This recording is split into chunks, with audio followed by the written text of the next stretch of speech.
8:04. Hablemos entre las reformas, que no se ha planteado formalmente como tal, pero es uno de los grandes problemas, el tema eléctrico. El gran tema eléctrico. Y luego del diagnóstico presentado por don Celso Marrancini, el presidente del Consejo Unificado de las Distribuidoras, él lo hizo de manera particular, luego en la semanal, al lado del presidente. Y aquello fue tremendo, ¿no? Lo presentado con el plan o la información de que al año 27, tendríamos algún respiro y algunas mejorías según ese plan de las empresas distribuidoras. Con nosotros está Rafael Velasco, ex superintendente de electricidad, para tratar este tema y otros, de que cuán difícil es esto después de aquellas historias de las chichiguas, de todos aquellos problemas. Uno pensó que ya superaríamos estos asuntos, hemos pasado por diversos procesos de capitalización, las distribuidoras privatizadas, Unión Fenosa, de regreso, y al despertar, Pablo, estaba Cuando despertó el dinosaurio, todavía estaba Augusto Monterroso. Monterroso, sí. El cuento más corto. Y esa es la situación. Buenos días al señor Velasco. Bienvenido a Diario. Buenos días. Muchas gracias por la invitación. Un placer estar aquí con ustedes y a sus órdenes, lo que podamos ayudar y colaborar. Usted fue superintendente de aquel momento, nos gustaría que nos especificara el año, y de aquel momento ahora, su mirada ahora, luego de aquella experiencia y estos años que han transcurrido en la producción y en la distribución, sobre todo la distribución de energía en República Dominicana. Gracias. Fui superintendente del 2020 al 2022 y creo que, como en todo, ha habido luces y sombras, ¿no?, en el tema del sector eléctrico. Es un sector que hay que tomar en cuenta, aunque lo he comentado otras veces, que nuestro país, en el caso eléctrico, es un país energéticamente hablando, donde no tenemos independencia energética. Algún día podremos tenerlo, quizá en la mayoría de lo posible, pero somos importadores netos de todos los combustibles fósiles que se utiliza en un parque generador prácticamente 90%, 85% térmico, sí, porque el agua apenas es el 7%, y la renovable pura es como el 11%, 11.5%, o sea, estamos hablando de 19% de energía que se genera sin combustible. Y el combustible... Punta Catalina con carbón la colocamos en térmico. Claro, térmicos son todo lo que salen fósiles, que salen de la tierra, digamos. Carbón, gas natural y petróleo. Bunker C, que es un derivado de un petróleo procesado, está el diésel, etcétera. Así que estamos hablando de que 81% de la generación está en base a combustibles fósiles o térmicos, completamente importados, que somos tomadores de precio del mundo, porque no tenemos una sola gota de petróleo ni una sola molécula de gas. Yo hago este preámbulo para decir que, aunque es algo muy maniatado, pero es una realidad, los países insulares, los países islas como nosotros, de alguna manera estamos condenados no solo a tener energía más cara que los países continentales, porque tienen agua, gas, petróleo, etcétera, ejemplos hay de sobra, porque somos importadores netos. Y también, aunque lo he dicho antes, creo que es importante recalcarlo, es un sector que es completamente en dólares. Lo único que es en pesos son los salarios de los empleados. El petróleo es importado, las plantas son importadas, los repuestos, las válvulas, las tuberías, los camiones, los neumáticos, todo es importado. Como muchos otros sectores, pero en este caso toma incidencia. Haciendo ese preámbulo, creo que en el sector eléctrico dominicano, si segregamos es un sector segregado en generación, distribución, comercialización, transmisión, comercialización. Obviamente que en el caso de la generación hay buenos prospectos porque hay prácticamente 1.200 megas entre 800 licitados en Manzanillo. 1.200 megas a futuro. A futuro, de los cuales ya hay 400, que es el proyecto de Energía 2000, que debería estar operando el año que viene, primer trimestre, segundo trimestre. Pero el año que viene, digamos, siendo optimista, para el verano podría estar en línea esos 400 megas de gas natural. ¿De Manzanillo? Las tres están en Manzanillo. Hay la confusión porque está el proyecto Manzanillo per se, que son 800, que fue lo licitado, y estos 400 es iniciativa privada, que ya están prácticamente terminados que le debe faltar 1 año, 9 meses, 10 meses. ¿A qué? ¿A gas o a...? Todo es a gas natural, son plantas de ciclo combinado. Y esos 400 megas deberían entrar en la base. Porque ustedes saben que nuestro sistema de generación es el más barato, se despacha primero, el segundo más barato, el tercero. Y salvo el agua, que es lo más barato. Orden de mérito. Exactamente, en la orden de mérito deberían entrar estos. Entonces, digamos que hay una ventana de ahora que estos grandes proyectos entren, tanto Energía 2000 el año que viene como los de Manzanillo, en 30, 36 meses, 40 meses, donde sí hay una especie de tierra de nadie hasta que esa generación de base entre, tomando en cuenta que de aquí a 4 años la demanda también crecerá, pero bueno, serán 1.200 megas en algún momento en el mediano plazo que deberán estar en línea en la base. Y en este interín, creo que la buena conducta, la nota de buena conducta se la llevan las renovables, porque en el 2020 habían unos 300 megavatios en línea de renovables, hoy día hay 900 megavatios, 900 y pico, y hay unos 600 megavatios en construcción. Claro, las renovables per se traen sus retos por la inestabilidad que le dan a las redes, etcétera, porque ni el viento sopla cuando uno quiere, ni el sol irradia cuando uno quiere. Claro. Eso deberá solventarse un poco con el almacenamiento. Eso es un gourmet, eso es un plato fino, pero exacto. Eso no te resuelve el problema energético. No es energía de base. Usted sabe qué pasa, que nada ha sustituido todavía el que usted le dio un botón en el minuto de la hora del día que quiera, truene, llueve o vente, y enciende una planta. Claro. Esa planta es hoy día las térmicas, porque mientras el tanque o reservorio esté lleno del combustible que utiliza, ella prenderá sí o sí, salvo eventualidades fortuitas, ¿verdad? Entonces, ese es un reto. De todas maneras, no se puede ocultar, y es una realidad, que yo creo que actualmente se le dio un espaldarazo a las renovables, incluso proyectos viejos, concesiones definitivas, otorgadas desde el 2011, 16, 14, de los últimos 11 años, se pusieron poco a poco en orden, con un sistema de lo que se llama en contabilidad, primero que entra, primero que sale. O sea, las concesiones más viejas otorgadas, cuyo punto de interconexión estuviese disponible. Pero Velasco, una pregunta, que es lo que la gente se pregunta de manera no técnica. En términos general, tú no tienes problema de generación. Ni yo diría que de transmisión, las pérdidas, no, pero ¿por qué las distribuidoras son tan ineficientes? ¿Y por qué, en todo caso, usted que fue superintendente de electricidad, por qué no se pudo regular, disminuir esas pérdidas como se habían prometido? Usted tuvo 2 años ahí, usted en cierto modo tuvo que ver que ellas no bajaran al compromiso que se hizo. ¿Por qué son tan altas las pérdidas ahora más que nunca? Es correcto. Ahora mismo están en... Yo vi una publicación de CRES, el think tank, y habla de 43.9%. Los cálculos nuestros... Casi 13%. En Ravesa, mi empresa de consultoría, es 41.7%. Realmente sí, realmente es verdad. O sea, estamos en unos niveles de pérdida que hace 15 años. Pero ¿cuáles son las razones? Y las causas. Perdón. Mire, las razones básicas, si me pidiera una frase, es: no se ha invertido donde debe invertirse. ¿Y dónde debería? Precisamente en temas de redes, medición, automatización de los procesos. Porque también hay que decir algo, y yo creo que todo el mundo lo sabe.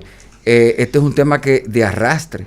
Este es un problema de arrastre que viene desde hace prácticamente ya apagones desde después de la revolución. Claro. No había en la época de Trujillo, pero igual la electrificación del país era 50%. Además no estaba interconectada. Exacto, estaba, pero habían todavía algunos sistemitas aislados. Pero hoy día tenemos una electrificación de 98%. Eso no quiere decir calidad de servicio. Hay mucha gente que le pasa un cable por enfrente y tiene 11 horas de apagón. Ahora, electrificado, que le pasa un cable por enfrente a su casa, casi 98% del territorio está electrificado. Sí. Braco, hay un problema, y es que hace muchos años, y uno lee muchos informes, declaraciones, uno siente, estoy hablando de 30 años para acá, como que se tienen bien identificados los problemas. Qué sé yo, un momento donde se decía, mira, que hay un problema en la transmisión, se pierde mucho. Tienes razón. Otro momento te dice, no, pero el problema es que no hay contadores. Entonces, si tú no tienes contadores, no puedes. Pero hace 30 años que estamos en eso. Bueno, lo que pasa, Maquini, tiene que haber apagones si la generación no satisface la demanda. Entonces, de repente, pasan los años. Bueno, el PLD gobernó 20 de 24 años y sabía estas cosas. No se hizo. De repente, la cosa sigue. Y resulta que hoy, 43.5 años después que Julio Sauri argumentó, muy honesto funcionario público, por cierto, argumentó que los apagones se debían a las chichiguas, 43.4 años después, estamos aquí nosotros hablando de los problemas del sistema eléctrico. Entonces, por su experiencia, hablemos de lo que es más urgente y sí se debe hacer y cómo hacerlo, dentro de las posibilidades del tiempo, por supuesto. Claro. Bueno, es una realidad. Lo que usted comenta es una total realidad. Y por eso yo mencionaba hace un momentito de que quizá el secreto del éxito está en que se debería no se ha invertido en lo que se debió invertir.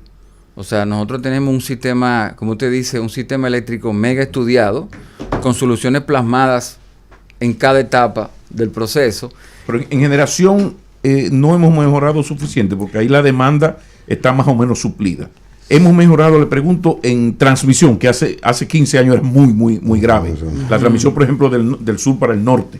Por ejemplo, ¿cómo hemos avanzado? Sí, bueno, en generación fue quizás el mayor éxito de la capitalización, si se puede resaltar. ¿Es un dinero seguro? Exactamente, porque bueno, también están en el segundo piso de la casa. A veces la casa coge fuego abajo, pero el fuego no llega arriba. Pero el hecho concreto, solamente analizando los hechos, ahí sí ha sido un gran éxito porque tenemos... O sea, para que usted tenga una idea, el parque generador dominicano tiene sobre 5.000 megavatios. No quiere decir que son despachables, porque muchos son elefantes blancos de antaño que no se pueden encender. Y por supuesto, digamos despachables, 3.600, 3.000 y pico. Lo que pasa es que un sistema como el nuestro, que ya tiene un pico, el pico nuestro ya llegó a los...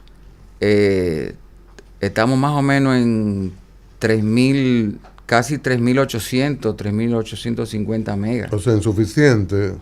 Tenemos 3.600. No, perdón. Tenemos 5.000 y 4.000. 4.600, 4.400 despachables. Ya.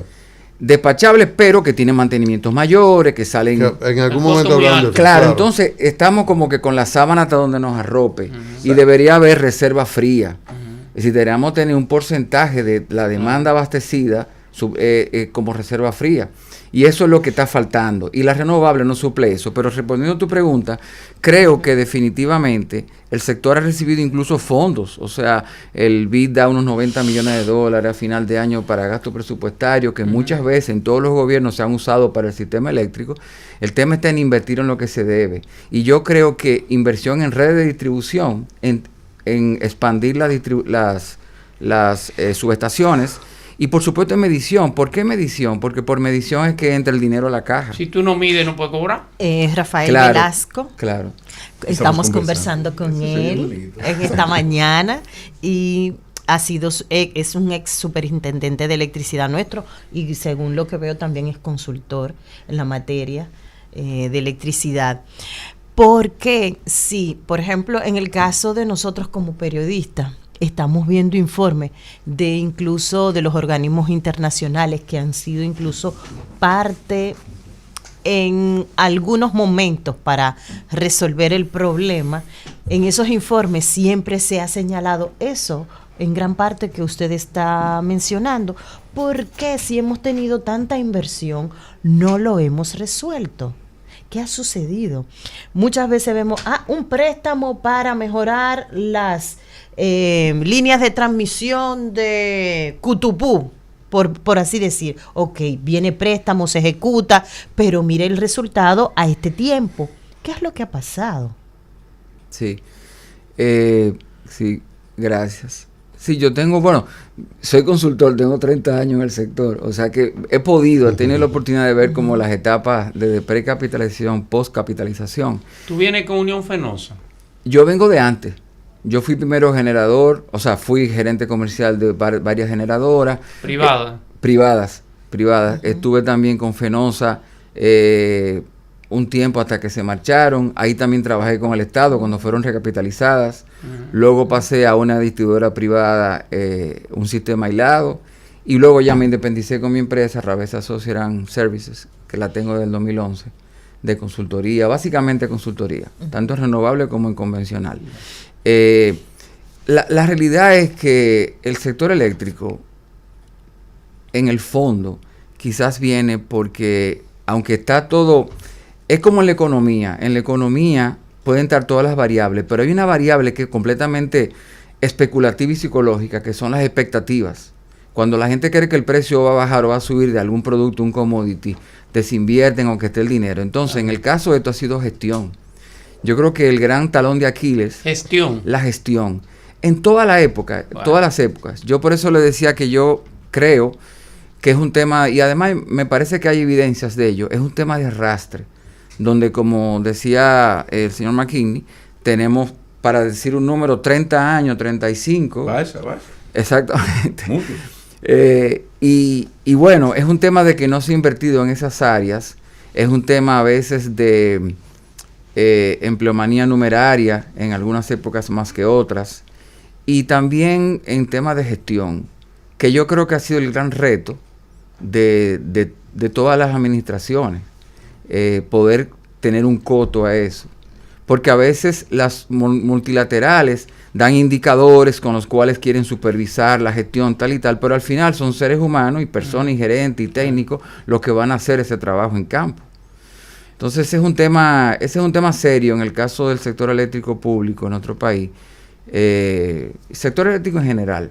Ahora, la transmisión realmente en nuestro caso sí ha habido muchas mejoras, pero hay que tener en cuenta algo, el sistema... La autopista eléctrica fue... Claro. Que era un dolor de cabeza de muchos años. Pero el sistema es un sistema mutante y vivo.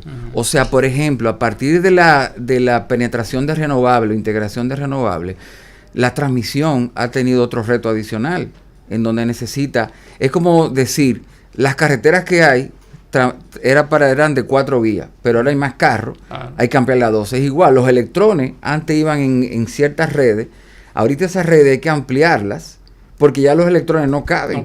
Y en las horas pico, punta, 7, 8, 10 de la noche, 3 de la tarde a veces, ahora con las renovables, es como si la fila para entrar a la carretera tuvieran 30 kilómetros. Claro. ¿Me comprende? No entonces, pero esto ha habido un problema de planificación o algún celo de los generadores, porque aquí cuando Danilo Medina se le ocurrió hablar de Punta Catalina, no había terminado la frase cuando comenzó la más diabólica campaña contra la construcción de esas plantas de Punta Catalina. Luego vino todo lo demás, donde quizás hubo irregularidad, lo que usted quiera. Ahora, desde el primer momento. Entonces, ¿hasta qué punto también en todo este problema sin solución, algunas mejorías, pero en esencia tenemos el problema ahí, hay una parte de responsabilidad de unos generadores como medio celosos, que le gusta como pelear con ventaja, porque por ejemplo Punta Catalina le ha dado por la madre, porque ha bajado el precio de la energía que ellos se le venden al Estado. En sinceridad, pues ya tenemos un rato hablando ya, ¿verdad? Que podemos confesar aquí sin problema ya. No, ustedes saben mucho del sector y están muy informados, así que los felicito. Fíjese, en el caso de transmisión, para ponerle un ejemplo, realmente hay que ser franco, es un tema mundial. Hoy día las redes en el mundo entero están transmitiendo con la generación distribuida, los paneles en la casa que retiran, inyectan, con la granja fotovoltaica, con lo eólico. Hoy día las redes en el mundo entero tienen que transportar más electrones. Por supuesto, ¿cuál es el problema? Que no es lo mismo un país que esto le suceda con redes de 30 años de obsolescencia a otro que sea con 5 años con un par de proyectos pendientes nada más. En nuestro caso es el primero, no 30 años, pero para que tengan una idea, sí es un sector planificado, el tema son los fondos y el tiempo. Por ejemplo, doy un dato. En el caso de transmisión, hay unas 14 líneas aproximadamente que se sabe que hay que hacerlas. Creo que hay las dos principales ya están licitadas y una de ellas ya inició. Pero esas 14 líneas del 2020 para acá es producto también del tema de las renovables, de la mayor demanda y de un elemento que poco a poco va a pasar factura, la movilidad eléctrica. Porque ahora un vehículo... Los automóviles eléctricos, en promedio, un automóvil eléctrico consume unos 7 kilos al mes. Para que tengan una idea, la tarifa de residencial es hasta 11 kilos, residencial sin potencia.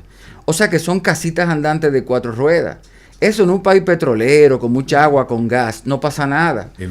Entramos ahí al otro. Exacto, pero en el caso nuestro, ahorita usted tiene las casas de siempre, más las nuevas casas, más los vehículos eléctricos que tienen que tener puntos de recarga. Todo eso significa más electrones transportados por la línea. Esas líneas deben ser ampliadas, otras tienen que ser nuevas. ¿Cuántos hay? Cada carro es una casita. Si usted tiene el dato.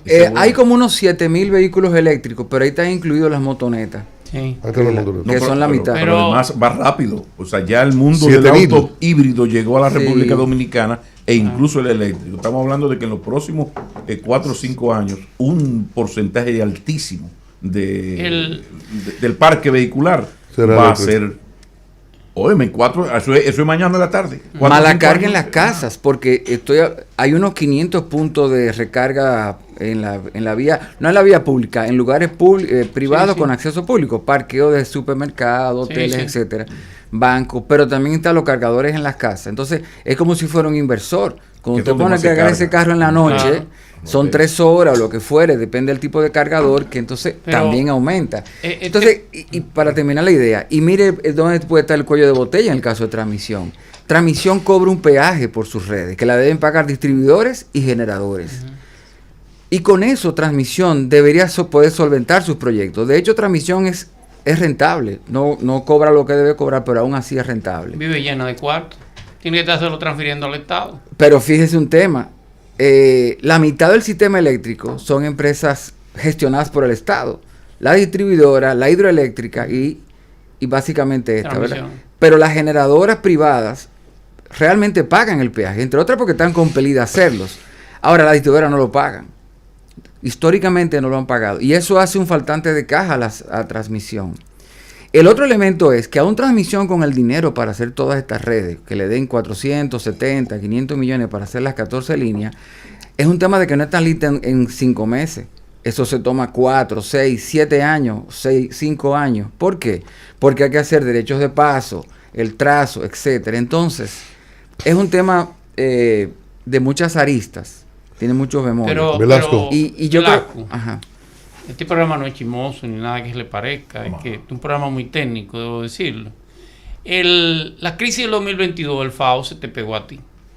Tuviste que renunciar. Es más, dicen que te hicieron renunciar de la posición. Tenía que ver con el tema de uno de ellos fue el tema de querer cobrar potencia a los sistemas individuales de paneles solares. Comienza de la superintendencia la idea de que aunque yo tengo mi panel y yo estoy mandando energía a la distribuidora, sucede que ahora que me quieren cobrar una tarifa por tener los paneles. Bueno, eso fue después. Eso empieza en el 2023 por una disposición del regulador, en este caso la Superintendencia de Electricidad, a principios del 2023. Yo estuve hasta... okay. Sí, fue posterior. Yo salí, yo renuncié en agosto del 22... o julio, no me acuerdo, creo que el 1 de agosto del 22. ¿Por qué renunciaste? Mire, yo renuncié porque yo creo que zapatero a sus zapatos. Yo tengo 30 años, aunque he contribuido con el sector público. También sentí que mi misión estaba estoy satisfecho con lo que se hizo. Y en segundo lugar, también yo creo que se puede aportar al sector desde cualquier punto. O sea, yo he aportado siempre del sector privado. Cuando fue necesario ir al sector público también lo hice. Creo que a la generación nuestra le toca mojarse en democracia, asumiendo retos así. Mi viejo se mojó con Trujillo, tengo tíos que se mojaron en la revolución, a mí me toca mojarme en democracia.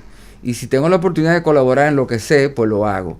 Así que realmente fue eso. Pero el tema de cobrar la potencia... La potencia viene... A los paneles. Claro, la potencia... ¿Cuál es la opinión que tú tienes al respecto? Porque la gente está al grito. La verdad es la siguiente. Eso. Mire, la ley es la ley. La ley lo manda. Okay. La ley manda, o sea, tanto la ley... ¿Qué pasa? Que la ley de incentivo renovable del 2007 tiene su reglamento de distribución en el 2010, casi 2011. Ese reglamento manda que cuando usted forma parte, pasa al programa de medición neta o bidireccional, debe pagar potencia. Eso los sistemas aislados, por razones administrativas, lo sabían, pero no lo aplicaban. Es posible que sea, porque no era significativo las personas que tenían paneles en su sistema de concesiones. Eso, en la medida que los paneles se abaratan, que han bajado casi un 80% en los últimos 10 años, es increíble. Para que tengan una idea, antes el panel era el 70% el costo de un proyecto fotovoltaico. Hoy día el panel apenas es el 27%. Cuesta más otras cosas porque ha bajado mucho el precio del panel. Los sistemas aislados no lo cobraban. La superintendencia el año pasado, y hay que decirlo acorde a la ley, ha instruido a todos los sistemas aislados y a las mismas sedes a que implementen completamente el programa de medición neta, que entre otras cosas tiene derechos y responsabilidades. Una de ellas es que cuando usted pasa la medición neta, que siempre es algo voluntario, por lo menos legalmente hablando, se acerca a la distribuidora y pone potencia, pone paneles. ¿Por qué? ¿Cuál es el concepto tras esto? El concepto es de que aunque yo autogenere un 15, un 20, un 30% de mi demanda, de mi consumo, yo estoy interconectado a la red. Y sucede que ese 20% no es 24/7. Llueve, pasan nubes, vienen vaguadas. Cuando eso pasa, ese 30 o 20% que yo me agencio, me autogenero, lo voy a demandar de la red. Entonces, el cargo por potencia, el símil más parecido que yo encuentro que lo explica es como cuando usted renta un carro. Usted renta un carro para que el minuto de la hora del día que quiera dar una vuelta a la manzana, el carro esté en su marquesina. Entonces, la potencia es la disponibilidad del carro en su marquesina. La energía es el uso del carro.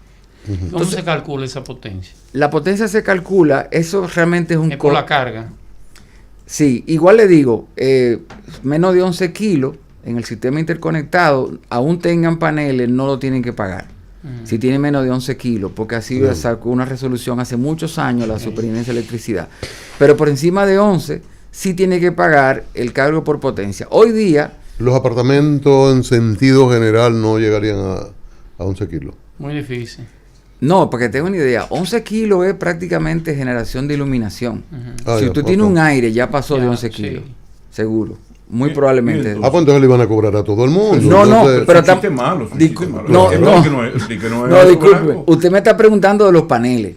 Sí. El que tiene paneles y tiene en total menos de 11 kilos, que tiene panel y tiene menos de 11 kilos, no paga potencia. Si tiene panel y tiene tiene 11 kilos, paga potencia. Que son la mayoría porque 11 kilos da para la iluminación. Pero que tenga paneles. Ajá, me refiero. No, pero no todo el mundo tiene paneles. No, pero me refiero, estamos hablando de la utilidad de tener o no tener paneles. De tener, o sea, hay un momento donde es atractivo tener paneles. De repente lo hacen menos atractivo porque después de 11 kilos sí hay que pagar conexión. Entonces ya no es. Yo agarré $500,000 para solucionar mi problema con paneles y ahora el Estado viene y me mete. Lo que pasa que saludos a Sergio Carlos. Cuando se supone saludos a Sergio. Cuando se supone que incluso uno estaría en teoría ayudando porque tiene paneles, otro tipo de energía, etcétera. Entonces, óyeme, si me muevo a esto, como luego me va a venir con el truco, decimos los dominicanos, pero no, deja ponerte potencia. No te me vas a escapar. No, es como no te me vas a escapar. Si te fuiste para allí, ahora te cobro potencia. Pero déjeme decirle, eso existe desde el 2010, porque es la ley que lo tiene. O sea, la ley de incentivo renovable tiene un reglamento de aplicación. Ese reglamento tiene un reglamento de distribución, de generación distribuida, que es lo que se llama paneles, como si fueran las casitas, son pequeñas plantas. Entonces eso existe desde diciembre del 2010. Lo que pasa es que no se aplicaba. Lo que ha hecho razón para no aplicar. Al darse cuenta que es un abuso. Hacerlo es desmontar lo que se hizo atractivo. La pregunta sería, ¿hubo un truqueo de parte de las autoridades? Aunque esto está en el reglamento, yo ahora no lo aplico. Claro. Más personas, yo decía que estuve a punto, Julián me iba a apretar $1 millón de pesos para yo poner paneles, el rico de aquí que está el dinero, sí, ¿no? Cómo no. Pero de repente, cuando ya el Estado ve que una buena cantidad está conectada y eso está de moda y la gente cada vez entiende lo valioso y la utilidad, o sea, $1 millón de pesos, usted resuelve eso, se lo paga cuando quiera a un amigo rico como Julián. Claro. Bueno, de repente entonces el Estado hace así, ¡zing! Y jala y dice, mira, y está en el reglamento. Y desde el 2010, para que no diga que yo soy mala fe, te di 14 años de gabela, no proteste. Pero eso no es serio. Una pregunta puntual. Tú hablaste de la generación hidroeléctrica. Las hidroeléctricas le venden a la distribuidora, pero también le venden a particulares. Sí. Entonces, ¿qué pasa? Esos particulares distribuyen de en adelante. Hay distribución de muchas empresas que ese es su rol, comprar energía para distribuirla y entonces venderla. La pregunta técnica, el precio de ese kilo que le vende las hidroeléctricas a los particulares, ¿quién lo regula? ¿Lo regula el mismo valor de las distribuidoras o es un precio?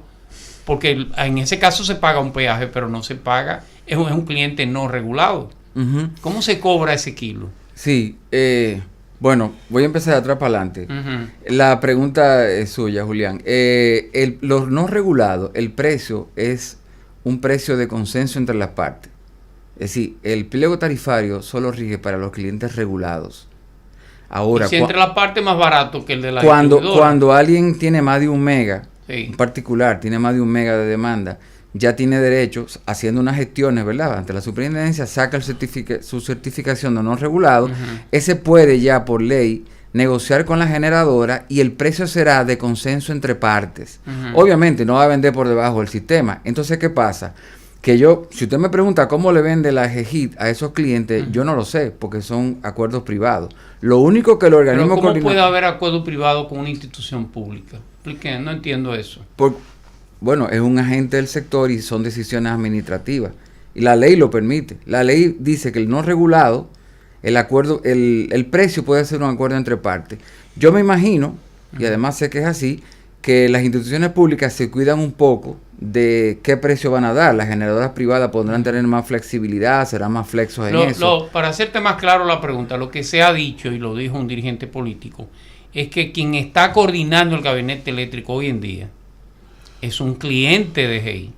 Su empresa es un cliente de GEI como cliente, como distribuidora no regulada. Es GEI. Es GEI, sí. Es GEI está bien porque sí. La H no suena en español. ¿Cómo que el superintendente, el que está manejando el sector eléctrico, es cliente de la empresa como cliente no regulado del propio Estado? Si ahí no hay un conflicto de intereses. ¿Y cuál es la aclaración que se le ha pedido a ese funcionario que no ha dado? Fíjese, la ley no debe ser violada por nadie. En realidad la ley debe cumplirse. Y la ley establece esos cánones. O sea, la ley establece eso que usted dice, obviamente viola la ley. Así que yo considero... No, lo digo yo, lo digo un dirigente político. Bueno, para que no me pegue el favo a mí. Ajá. Bueno, no sé, yo no lo escuché, no sé qué dirigente lo dijo, pero de ser así, evidentemente la ley debe cumplirse. Pero no lo dijo un dirigente político, no, lo dijo un funcionario del gobierno. No sabía. ¿Pero quién fue que lo dijo? Miguel Mejía dijo que el que coordina el gabinete eléctrico es cliente de GEI. Entre otras cosas peores. Yo reitero que creo que la ley debe cumplirse. Es decir, y nadie está por encima de la ley. Entonces, realmente, si eso se probase y tal, o desconozco los bemoles del tema, pero si eso se probase, la ley debería prevalecer. Discúlpeme, déjeme comentarle lo que usted me decía. Sí. Su pregunta inicial del tema de de si los generadores y el tema de los 11 kilos. En rigor, las distribuidoras que cubren más o menos el 85% de la demanda de los clientes del país, ¿verdad? Los sistemas aislados, que son 6, cubren más o menos un 14%, y ellas en un 85, 86 la distribuidora. Hoy día pasa un tema también. Es cierto que usted dice, pero si todo el que consuma más de 11 kilos y pone un panel ya está condenado a pagar potencia. Aunque conceptualmente y técnicamente tenga lógica el pagar potencia, pareciera como un palo acechado. Sí, claro. Ahora, 14 años de gabela para que la gente comprara los paneles. Exacto. Ahora, también fíjese algo. Hay un tema que es, el gran policía en el mercado es el precio. El precio dice quién entra a un restaurante o a un cine o a una discoteca y quién no. Por eso, en un país como el nuestro, para que tenga una idea, de 3.800 megavatios de demanda, apenas la bidireccional, digo apenas, aunque es un gran número, son 320 megas. Yeah. Estamos hablando de que en el hoyo de Chulín nadie pone un panel. En Ciudad Nueva nadie pone un panel. No, esto es rico que lo ponga. Entonces, que no lo digo peyorativamente. Tenga cuidado, ya eso no es así. Rico, bueno, ya cualquier pobre tiene un sobrino en Boston. En Boston, que viene York y le presta, como me va a prestar el dinero Julián a mí, $500,000 y pone paneles. Eso es un dato importante. Por ejemplo, aquí en los barrios más pobres hay aire acondicionado, porque viene el primo de Manhattan, del Alto Manhattan, y le regala, va a Seconza, le compro un par de airecitos. Es un asunto interesante. Sí, claro, la remesa es eso, o sea, la remesa son 10,000 y pico de millones de dólares y son el 27% de los ingresos en dólares del país. Hay toda una economía que se mueve. Sí. Y un desconocimiento. Sabana Church, como decían antes, Sabana Iglesia. Finalmente, y ahora que hablamos de ley. Esa es una última pregunta. Y ahora que hablamos de ley, he participado mucho, hoy con mucho entusiasmo. Y sobre regulación. Ocurre que tenemos un Estado que participa de la generación. Tiene agua y tiene carbón. No, y es socio la capitalización y es socio en otros por la capitalización. Participa. Pero también vemos que el superintendente, el regulador, de repente forma parte del sector eléctrico, y cuando era CDE, el que era jefe de CDE era jefe de él, y lo convocaban y estaba ahí sentado, el que debía regular. Entonces, este esquema, porque uno tiene Indotel, regula las telecomunicaciones de las compañías, perfecto. Y en otros ámbitos de valores, de bancos, que con mucha eficiencia, regula, y hay un banco del Estado con características muy particulares. Pero el sector eléctrico, como que hay esta situación tan particular, de que es un superintendente que es un empleado del gobierno, es parte del sector eléctrico, y en muchísimas ocasiones opera como un subalterno del que lidera el sector, que casi siempre fue el de CDE, ahora es otro esquema. Esta situación, usted que es consultor, conoce muy bien el ámbito legal y que fue superintendente y que sospecho que en algún momento lo llamaban, ¿no? Fíjese, precisamente el tema es que, como está diseñada la ley, no debería ser así. Depende del empoderamiento que el gobierno de turno y el funcionario que ejerce la superintendencia haga. Cuando fui superintendente, yo traté de darle empoderamiento a la CIE como rector del sector. Uh-huh. Y, por supuesto, me trajo más de un problema. Uh-huh. Sin embargo, déjeme decirle lo que establece la ley, porque no es así. La ley dice, y pasa también con el de banco y con todo ello, la Ley General de Electricidad, la superintendencia no recibe, es un ente es descentralizado. Uh-huh. Los ingresos vienen, como Indotel, de los un arbitrio que se le cobra a los agentes del sector, y no lo nombra directamente ni energía, el Ministerio de Energía y Minas, ni nadie, sino está todo el esquema del sector eléctrico y está a un lado el regulador, que es la superintendencia. Uh-huh. ¿Por qué? Es así, porque si lo nombrara el ministro o le pagara el ministro, directo, claro, le corta el suministro del dinero y esto está ya totalmente aniquilado. Entonces, como está diseñado y como ejerce realmente, que los fondos que recibe la superintendencia vienen de un arbitrio que pagan los agentes, no lo nombra el presidente y debe ser ratificado por el Senado. Pero tiene independencia. Pero ahí se da una... Pero entonces, es casi la formalidad, porque en los hechos es un subalterno, lo nombran y el comportamiento que debe, para que no le pase igual que a Velasco, es que se debe comportar bien y no fastidiar e incluso validar todos los inventos que se hacen en las distribuidoras y que se hacían en CDI que ahora se pudieran estar haciendo en otro ámbito eléctrico. Bueno, hay una ley de normalización del sector eléctrico que está en el Senado y de hecho que fue sometida, que puede ser que yo creo que empodera algunas cosas. Yo he hecho algunos escritos sobre ella en el periódico. Sin embargo, creo que, vuelvo y le reitero, como usted dice, es un tema de que ha sido la usanza. Uso y costumbre ha sido así. Pero la ley da la herramienta para que no lo sea, en realidad. Y una última pregunta, Velasco. ¿La interconexión con Luz y Fuerza es una medida correcta? ¿O fue para salvar esa empresa? La interconexión con las terrenas. La interconexión con las terrenas, por lo menos el hecho histórico, como sucedió fue en el 2015, en agosto, sí. Creo que hubo un problema entre socios en la empresa que puso en un caos la gestión de ella, donde los socios se atrincheraron en unas sucursales, en unas oficinas, otra en otra, y el pueblo el sistema entró en peligro del servicio. La ley establece que cuando entra en peligro el servicio, dicho de manera burda, ¿verdad? Cuando hay problemas, como un servicio público, la superintendencia puede intervenir esa empresa. Al intervenirla, la superintendencia del momento entendió que lo más razonable era interconectarla. Ya eso es permanente. Es permanente, ya de hecho ellos están interconectados al CENI y tuvieron que apagar sus plantas, porque ellos autogeneraban, pero ahora no tienen la concesión de generador, solo la concesión de distribuidora, y por lo tanto, para poder prender sus plantas deberían sacar la concesión de generador.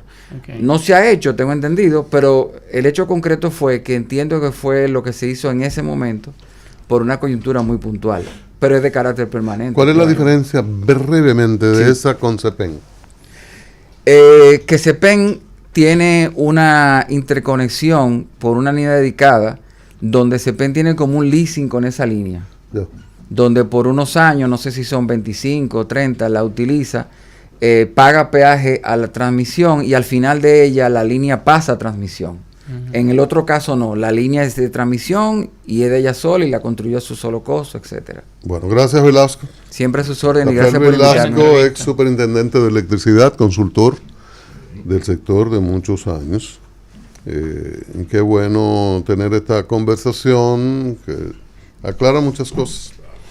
Mire, le vamos a hacer una recomendación, Velasco. Usted que tiene negocio de consultoría y que es hombre práctico, usted sabe que para... Y la mampara de la oficina hay que cambiarla. Claro. Izquierda, como usted entra. Sí. Usted sabe que se requieren las herramientas adecuadas, los equipos adecuados para todos los trabajos, para construir, reconstruir, instalar, desinstalar. Ahí en la San Martín 183, no sé si usted conoce bien la capital, supongo que sí. San Martín 183, próximo a la avenida Máximo Gómez, a la derecha, hay un parqueo grande, un letrero grande, dice materiales industriales. Esa es la ferretería más completa. Todo el que ha tenido panel y cosas, busca ahí. Hay una certificación internacional para que no haya invento de la calidad de los materiales y equipos. Si usted dice que le mandaron desde este programa, le van a dar una rebaja. Me mandaron de a diario. Este hombre se le ve de mucho cuarto, pero nunca es malo. La apariencia engaña. No. Con Cristian. Materiales industriales es una ferretería completa. De nuevo las gracias a Rafael Velasco, ex superintendente de electricidad. No, da cuarto. Sí. Bueno, nosotros continuamos. Información, puntos de vista.